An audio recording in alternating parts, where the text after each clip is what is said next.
안녕하세요. 하이투자증권에서 자동차 업종 담당하고 있는 조희승이라고 합니다. 이번에 3분기 실적 시즌을 앞두고 프리뷰 자료를 발간을 해서 이에 대한 설명드리도록 하겠습니다. 전반적으로 완성차 업종은 1분기와 3분기가 항상 비수기였었는데 이번에는 비수기에 대한 영향보다는 피해 상승으로 인한 호실적이 훨씬 더 컸고요. 이에 대한 수혜를 받으면서 부품사들도 이제 호실적을 기록하는 모습을 보이고 있습니다.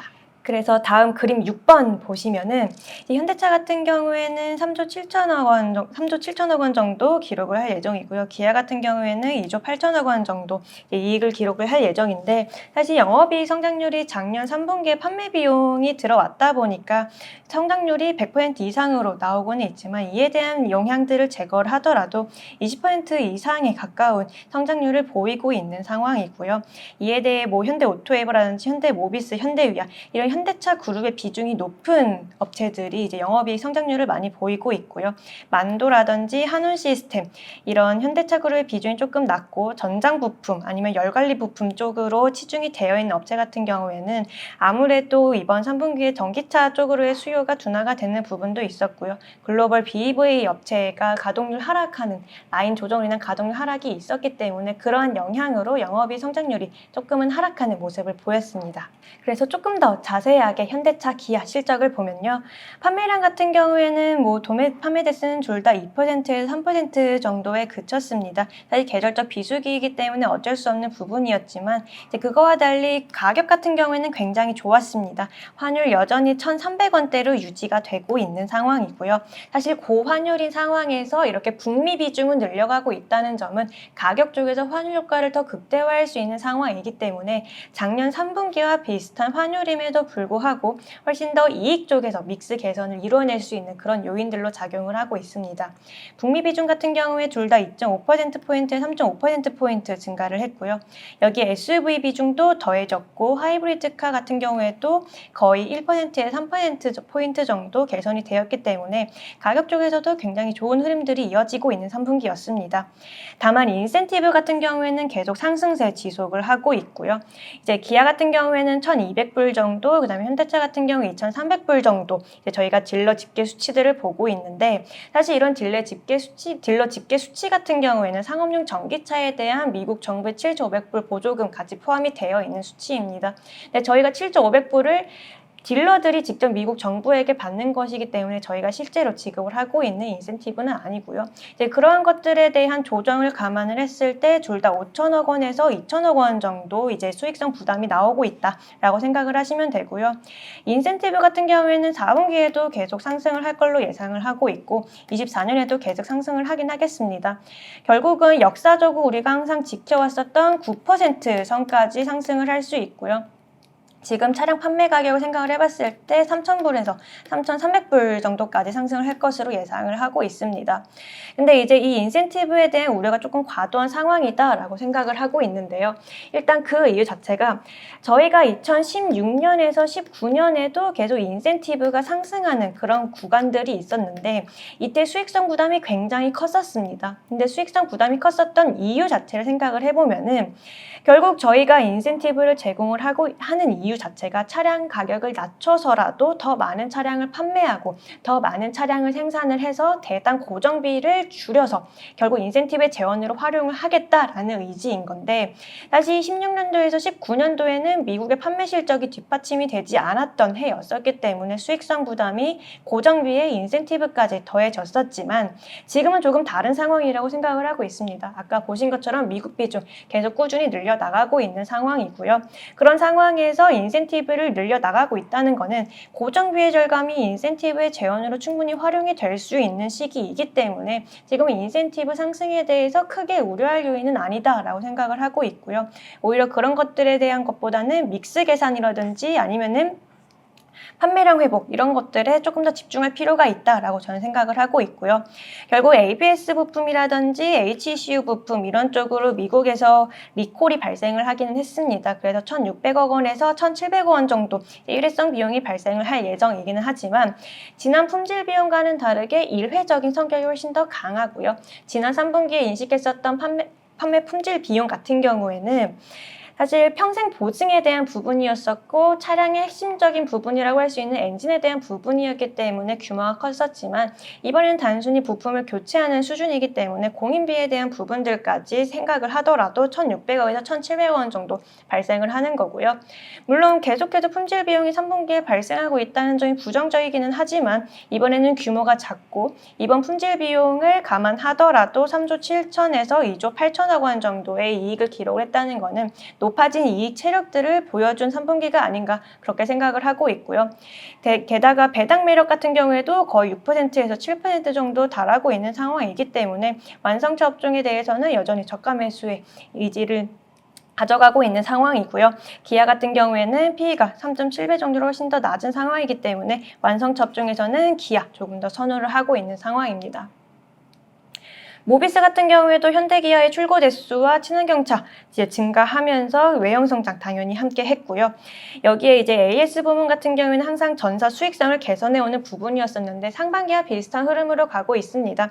고 비용의 재고들이 계속 소진이 되고 있고요. 물류비도 계속 안정화가 되고 있는 상황이기 때문에 전사 수익성을 끌어올릴 수 있는 수준으로 수익성이 많이 올라와 있는 상황이다라고 생각을 하고 있고요. 여기에 3분기에 예정이 되어 있었던 일회성 비용들도 시기가 지연이 되고 있기 때문에 수익성에 대한 부담은 3분기에는 좀 덜하다라고 보고 있고요. 여기에 현대모비스를 조금 더 긍정적으로 보는 요인들이 나오기 시작을 했는데 현대모비스의 주가를 계속 누르고 있었던 요인들 중 하나가 전동화 부분의 적자였습니다.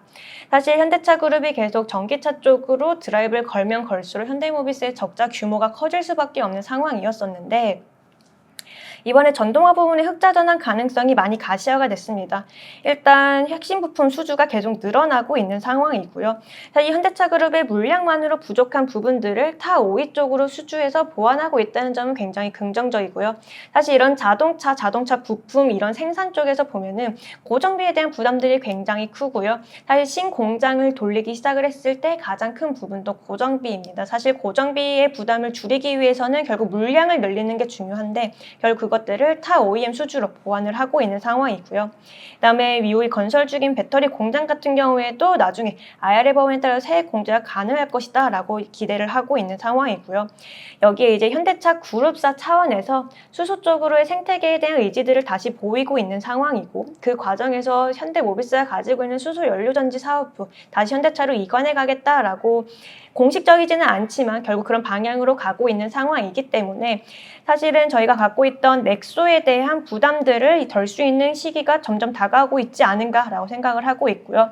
결국 수익성은 계속 코로나 이전 수준으로까지 회복을 지속을 하고 있는 상황이고 여기에 전동화 부문의 흑자 전환 가능성이 더해지고 있다 보니까 수익성 쪽으로 부담이 점점 줄어들고 있다는 점을 긍정적으로 보고 있기 때문에 전통적인 부품 업종에서는 현대모비스 선호를 하고 있는 상황입니다. 대신에 다른 부품 업종들 보시면은 만도랑 한원시스템 같은 경우에는 실적 컨센서스 대비 조금은 하회하는 모습을 보일 것으로 예상을 하고 있습니다. 아까 앞쪽에서도 잠깐 짧게 말씀을 드렸지만 일단 글로벌 BEV 업체가 라인 조정에 들어갔습니다. 그래서 이번 3분기에는 가동률이 조금 하락할 예정이고요. 결국 그런 것들을 봤을 때 글로벌 BEV 업체가 전장 부품, 사실 고마진의 제품들을 중심으로 하고 있는 업체이다 보니까 이로 인한 수익성의 부담, 이제 어쩔 수 없다라고 생각을 하고 있고요. 여기에 반도체 가격의 상승, 원가 부담까지 더해졌습니다. 하이싱글 수준의 인도 지역이라든지 아니면 국내 공장 비용 효율화 여전히 3분기에도 긍정적으로 진행이 되고 있지만 아무래도 글로벌 BEV 업체의 기여도가 북미와 중국 지역에서 37에서 39% 정도 나오고 있는 상황이기 때문에 이런 3분기의 수익성 부담은 어쩔 수 없었다라고 보고 있고요. 4분기에는 당연히 글로벌 BEV 업체 다시 생산 회복을 할 것으로 보고 있습니다. 이 부분은 긍정적이지만 일단 4분기에는 UAW의 파업 영향이 점차 반영되기 시작할 예정이고요. 그다음에 아까 앞서 말씀드렸던 현대차 그룹의 브레이크 리콜 관련해서도 충당금이 쌓일 가능성이 있기 때문에 이러한 부분에 유의하고 4분기 실적을 보셔야 될 것으로 보고 있습니다. 대신에 이런 3, 4분기에 대한 부정적인 요인들이 있기는 하지만 장기적으로 봤을 때는 계속 수주를 확대해 나가고 있습니다. 글로벌 BEV 업체로부터 IDB 수주를 확정을 지었고요. 아무래도 최근에 만도의 주가 하락세가 시작이 되었던 게 글로벌 BEV 업체의 멕시코 신공장에 들어가지 않는다라는 뉴스가 나오기 시작하면서 주가 하락이 시작이 되었던 것 같은데 일단 그것들을 생각을 해봤을 때 결국 멕시코 신공장에 들어가는 모델들은 굉장히 저가형의 모델이 될 예정이고요. 아무래도 만도가 들어갈 부품들은 기계적인 부품이 될 수밖에 없었을 것입니다. 로우 싱글들의 부품을 가지고 신공장의 감가상각비까지 다 대응을 하기에는 조금은 무리가 있었기 때문에 사실은 장기적으로 수익성을 개선하기 위해서 멕시코 신공장에 들어가지 않는 게 오히려 낫지 않았나라고 생각을 하고 있고요.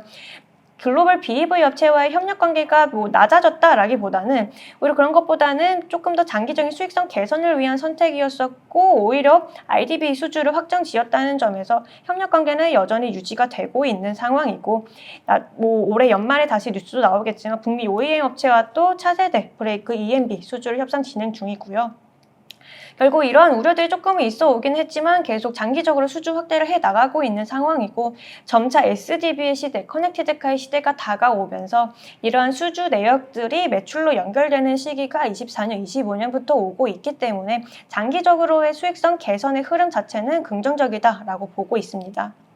한우 시스템 같은 경우에도 이번에 영업이 크게 하락을 할 예정이고요. 일단 출고 대수와 그 다음에 친환경차 이런 부분들도 있지만 가장 컸던 부분들은 수익성이었습니다. 2분기에 저희가 고객사로부터 1,000억 원 목표로 이제 정산을 받기 시작을 했었고 1,435억 원 정도 정산을 받았었는데 일단 이번 3분기에 아래에 있는 2, 3티어 협력사들 단가 인상 요구가 있었습니다. 이러한 부분들이 다시 수익성 부담으로 작용이 되었고요. 4분기에 다시 1,000억 원 목표로 고객사 협상을 재진행할 것으로 예상을 하고 있습니다. 예상은 하고 있지만 아무래도 다시 24년 1분기에 협력사들 단가 인상 요구가 생길 수도 있다라는 우려들이 계속 짙어지고 있는 상황이기 때문에 사실은 저희가 이렇게 열관리 부품에서의 과점적 위치를 가지고 고객사들에게 정산을 받았던 것들이 온전히 저희 한우 시스템만의 이익이 아니다라는 그런 의견들이 퍼지면서 주가 하락을 이끌었는데 그럼에도 불구하고 긍정적으로 보고 있는 점들은 계속 중장기적인 전망들이 좋아지고 있는 상황입니다. 전기차 시장이 올해에는 약간 주춤을 했지만 신차 모멘텀이 부족했기 때문에 어쩔 수 없었던 부분이고요. 결국 저가 전기차를 중심으로 내년부터 다시 전기차 시장이 성장을 하기 시작을 할 텐데 2년 동안 개발을 하고 매출 발생하고 다시 6, 7년 동안 상각을 하는 그런 사이클들을 고려해 봤을 때 24년부터는 고정비 줄어들 수 있고요. 그 다음에 이때부터 저희 부품이 탑재가 된 전용 플랫폼들 본격적으로 양산이 되기 시작하는 해입니다. 그렇기 때문에 올해까지는 인플레이션이라든지 아니면 원가에 대한 부담들 아니면 2, 3티어 협력사들에 대한 단가 인상 이런 것들을 조절하면서 수익 레벨의 일관성들이 조금은 부족해지는 모습들을 보였지만 결국 이번 분기 지나가고 4분기 그 다음 내년 1분기 지나가면서 수익들의 레벨 자체가 일관적으로 유지가 되면서 단계적으로 상승할 것이라고 예상을 하고 있고요. 특히 24년부터는 고정비가 줄어들고 그 다음에 플랫폼 양산이 시작되는 그런 해이기 때문에 내년에는 조금 더 긍정적으로 바라봐도 되지 않을까라고 생각을 하고 있고요. 아무래도 전기차 시장이 이번 분기에 조금 더 주춤하는 모습을 보였다 보니까 전장 부품의 비중이 높은 만도와 한우 시스템 같은 경우에 수익성의 충격을 피할 수가 없었고요.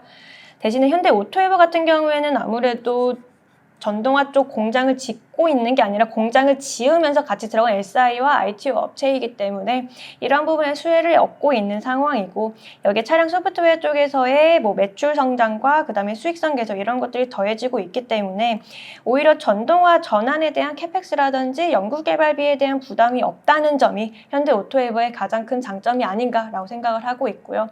아무래도 아직까지 부품사들이 원가 부담이라든지 인플레이션 이런 것들에 대한 부담을 가져가고 있다 보니까 그런 수익성에 대한 우려가 조금 덜한 현대 오토에버 상대적으로 더 선호를 하고 있습니다.